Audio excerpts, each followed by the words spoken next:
Welcome to the Higher Ed Athletics Podcast. Today I'm joined by the Harvard University Athletic Director, Erin McDermott. Erin, thanks for being on the Higher Ed Athletics Podcast. Thanks for having me, Travis.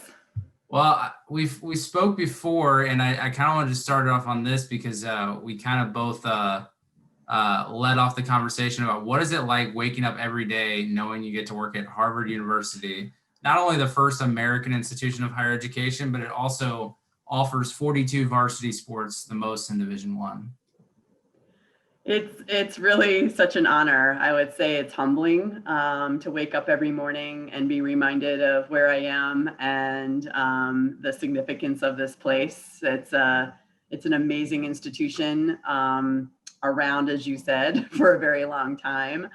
It's just a place that is so much bigger than any one person who works for it and in it, and it just really is a dream for me to wake up to every day.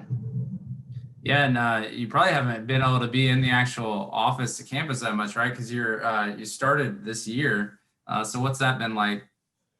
Yeah, you're right. It's been very different to not go to an office every day. We are all pretty much working remotely, with some exceptions to that, because we do have some student athletes on campus who are working out with coaches, and so the staff that needs to work with them in those operations are there for those purposes, but the rest of us are basically being told to stay away for the most part, to keep the density on campus very low of people right now.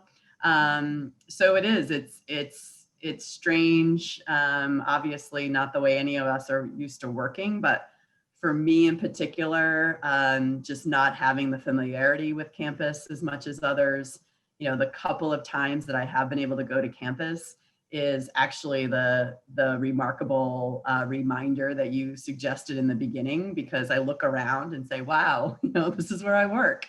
And that's when you really get this humbling feeling that you're just in awe, really, of the place and the history of the place and the community that surrounds it and that has been part of it. So, it's been terrific when I've had those very few opportunities to be there. I think when we're actually, working more normally and people are back on campus, that I'll go through kind of an orientation all over again, because I'll need to know where everything is. I have some ideas, at least. I know where our facilities are. But as far as, on campus and walking through, and that's what I got a chance to do recently, or I walked through Harvard Square in the yard and, just got to go through the parts of campus that you see when they show images on movies and commercials and things like that.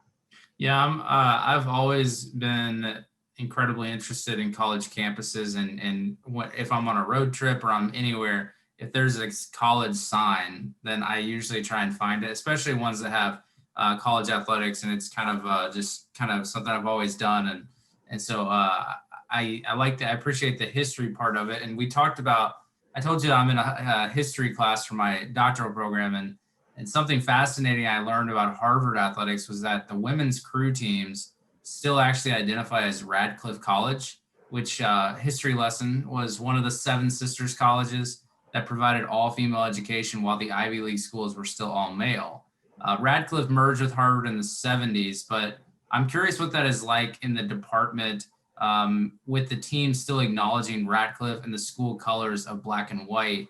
And why, I know you haven't been there that long, but why do you get the sense that that's important for the crew teams to still do that to this day?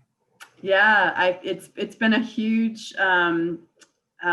source of pride for, in particular, women's rowing, and something the alumni continue to feel very strongly about, and having that association. And there was actually a review of that recently as we went through some logo redesign and identity kind of changes as far as how we promote ourselves, how we present ourselves. And it was loud and clear, apparently. As you said, it was before I arrived, but the women's rowing community felt very strongly about hanging on to that identity. And I think because they were one of the first programs, at the school, and it was at that time, and it was already so deep in tradition and history, that when the transition occurred of kind of merging the departments and the schools that they really felt very strongly about holding on to that identity. And it's very much embraced by the department. I think it's the only team that does it. And as I said, they just reconfirmed that that's how they want it to be just about a year ago. And it's actually, I think, for everyone, just kind of a nice, reminder of the past. And it's not in any kind of angry type of way. It's completely out of pride and completely out of, I guess, honoring that tradition and the women who rowed at Radcliffe and now, continue to row for Harvard. But, kind of throwing back to those days and honoring that as the rowing community of women who can bond kind of in that identity together. So now they're actually using, the Radcliffe logo or sign, as well as the kind of Harvard Athletic shield kind of side by side. So they're melding those two, which is kind of a perfect, really depiction of that program. Yeah, it's a great way to blend history of your institution, and I thought it was interesting just because there's so much history in higher education institutions, even with and without athletics. It's nice to be able to see someone still be able to appreciate the past without being angry, as you said. And so that's something that I don't see a lot out of other athletic departments. So I had to bring that one up because I just thought it was really cool. Yeah, very interesting. Well, it just shows too, how the progress of women's sports at the collegiate level, and that, Harvard was one that had programs prior to Title IX, and that was just, a byproduct of the merging of the programs, post Title IX. So it's like, to your point, it's an example of where that can be done in a very positive, celebratory way. Well, speaking about women in college athletics, half of the athletic directors in the Ivy League and the commissioner or executive director are female. Is there a sense of pride that comes with being a part of that group now? And do you think it also comes maybe with pressure, perhaps welcome pressure, or at least a sense of responsibility to show the rest of college athletics that female leaders should be given more consideration to manage Division I athletic departments? Well, I'll first say there's definitely a sense of pride that I think I would feel regardless of how many women were athletic directors or, the executive director in the Ivy League. But to join at a time where I guess my hiring and inclusion made that number 50%, is just a very interesting metric, in this particular kind of moment in time. And I think for those of us, we're relatively in a similar kind of time frame, I guess, of, when we started being athletes ourselves. And so really what I think it shows or demonstrates is that there are more women now poised to become leaders in whether it's athletic departments or conference offices, because we came up through a time, just, having just talked about Title IX, we came up through a time where Title IX had passed, where more opportunities were available for girls, at a young age to play. And that's what happened for me. It wasn't even a question, when I was a kid. I didn't have to fight for that ability. I had an older brother. It wasn't like I had to play on his teams all the time, although I did a little bit. But, there were girls' teams mostly available. And that then we had opportunities to play in college. And all of us did. The women who are at least athletic directors all were also, athletes in college. And so I think it just shows how when those opportunities are provided, regardless if it's gender or race or, across different demographics, that then lends itself to creating more opportunities professionally. And, I don't think it's any mistake or coincidence that we are now in these positions kind of at this point of our careers, because we had the requisite kind of experience to then, put ourselves in this position. So I think it's, more of a statement on that progress, which is great, and it's not to say that women are more adept at the job than men at all. But I think it's showing that women deserve certainly the opportunity if we have the appropriate experience and seem to be the best leader at the time and in the pool for the job. So, I think we have certainly more to do in college athletics across different dynamics of diversity. But I'm really encouraged that it does seem like this kind of Title IX generation of women are, at least as the system was meant to work, are now in a position to be leaders in the profession, which is progress. Yeah, I was before I'm at my current position, I was at University of Indianapolis, and Dr. Sue Willey was a big champion of Title IX and is legendary in the athletic director space, who just retired this past year. And so to be there for her last year was fun, and I've known her for years. So I've heard some stories about that effort, and so I definitely appreciate that as well. Well, could you explain the core values of how Harvard and really the entire Ivy League approaches college athletics? Because it seems like the league is kept to its original values to this day that might explain some decisions during the coronavirus crisis. Yeah, it's really such a terrific and unique value system that the Ivy League has within Division One, I think, that has really stood the test of time. That we can be principled in the values of education, that, we approach athletics as part of the educational process, that coaches are really educators, that our student athletes are students, and, that we hold dear those pursuits for student athletes, that we know the student athlete dynamic is exactly as it's phrased, that our students are very much wanting to pursue their academic, hopes and dreams, and have aspirations for beyond being at our schools to do other things. And we are here to help them manage through that. And they are also at our schools to try to compete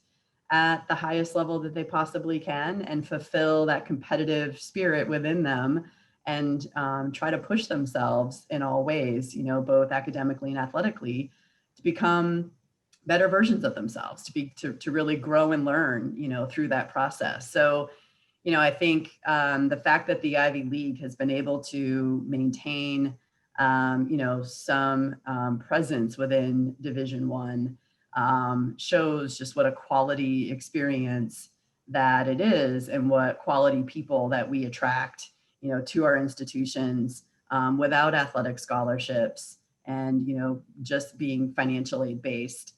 And, really holding on to values like we just talked about, equity, and trying to provide as many opportunities as we can in a broad-based program, so that as many students as possible can kind of benefit from, this experience. And just really, as I said, being true to the educational philosophy in all of this, so that it's really the student's academic experience that needs to be the driver. And, we will try to accommodate that as much as we can, as we also know they would like to have a great athletic experience too. So as far as, coronavirus and, the decisions that have been made, I think the fact that our presidents could stand in those principles and purely make decisions about competition, and still will, based on the health and safety of our student athletes, I think is to be commended. I think I will not apologize for sure for being at a place where that's the priority, and not to suggest it's not the priority for others. We just are very fortunate to be in a position where we don't need to make decisions that are real revenue based when it comes to athletics, because it's not really, what our departments are tasked to do. We really are, part of their educational experience, and that's what drives the day. And so I do think, because we can stand in those principles, that led to the decisions that were made for the league, and will continue to do so. Yeah, for those that watch the video, they can see my golden doodle keeps coming into the shot. Well, the one thing that I think about is I think I mentioned this whenever we talked in the past that some people look at the Ivy League if you're studying higher education, and they get almost put off by talking about just the Ivy League.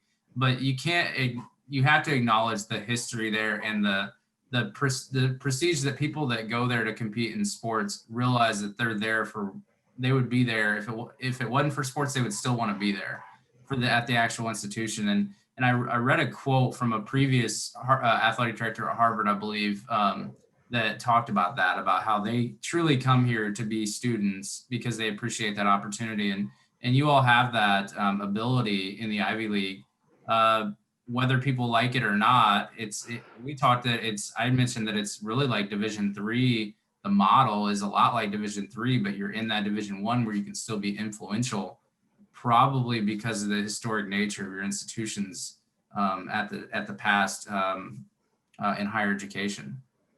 Yeah, no, absolutely. I think, our student athletes choose Harvard for Harvard, that they want the Harvard education. They understand the benefit of that. Many of our coaches talk about it. I know this is talked about at other places as well, but it's not a 4-year decision, it's a 40-year decision. And they know that, the education that they will receive will open up opportunities, the network that they will be part of. And so absolutely, as much as it would be just earth shattering to many, and some do, to lose the athletic opportunity because of a terrible injury, or right now in this time that we're in, that many student athletes are losing the opportunity to compete, that they're still very happy to be at Harvard and to be Harvard students, and that as much as they want to be able to have the athletic experience for the 4 years that they're part of the institution, that if athletics went away, they'd still want to be at Harvard. And so it's quite a great feeling, I guess, when that that's the priority, and that that's you can feel good about these different situations that might arise, and know that the primary purpose is still intact, and that's the way it really should be. So it's we're all having a struggle right now, but we all feel good about the fact that they're still going to be part of this Harvard community, and be able to have access to the benefits that creates. Yeah, and just so people are aware, because I didn't go into your background, but you're new to Harvard, but you're no stranger to the Ivy League. You spent much of your career before Chicago at both Princeton and Columbia. So I think you have good takes on this that people should realize, but that should go without saying. But I am curious, do you think the Ivy League model could actually be replicated at other Division I and done so at scale, whether at the conference level or just as institutions want to go that way? Because I'm not so sure, but I do think that COVID-19 presents a very rare reset button in college athletics. Do you think it's even possible? And do you maybe get the impression that other conference leaders might be looking at the Ivy League's decisions this way? Because for a league that doesn't have 100,000 seat capacity stadiums, it's very influential in college athletics right now. Yeah, it's a very interesting question, and I think it could be debated, which it kind of has been for many years, of the college athletic model and the different divisions, and what's kind of the right balance, and how we go about this, and what do student athletes really want, and that could be different at different places. And so, as much as it is an opportunity for the reset button, I think it's also shown that there are many places that do really rely on athletics being self-sufficient, that the funding structure is such that athletics at many places is expected to essentially self-fund. And because of that, many places have had to make a lot of changes with their staffs in this time. They've, had to cut a lot of operational things. And, we're very fortunate that we haven't been in that position because we're in a different model. And could that model be replicated? I think only if institutions were willing to begin to really fund athletic departments in a greater way than they do now, because while athletic departments are going to be reliant on the revenue generated through their operation, there's really not going to be much choice of how they would operate without that, except through philanthropy, which they also rely on too. But it would, to also only rely on that source is not very stabilizing. So, I think any of these moments gives us a chance to reflect and be introspective about, what this experience is and how this should all work. But I think that when the kind of sea change happened, which was many years ago, of realizing that some athletic departments could be pretty self-sufficient, the academies kind of, pulled away in a financial type of way and really created a bit more of a dynamic of a separate operation with athletics. And that would really need to change, which would be, huge. It's not an easy thing to go back and manage it that way. So I don't really see this being a point where that, might happen. But, I also will say that, I think the Ivy League institutions are also very fortunate in that, we are wealthier institutions generally. And so that's, gives some luxury of the way that we are supported, and not every institution, could do it that way. So, I think there's a lot of factors that come into play.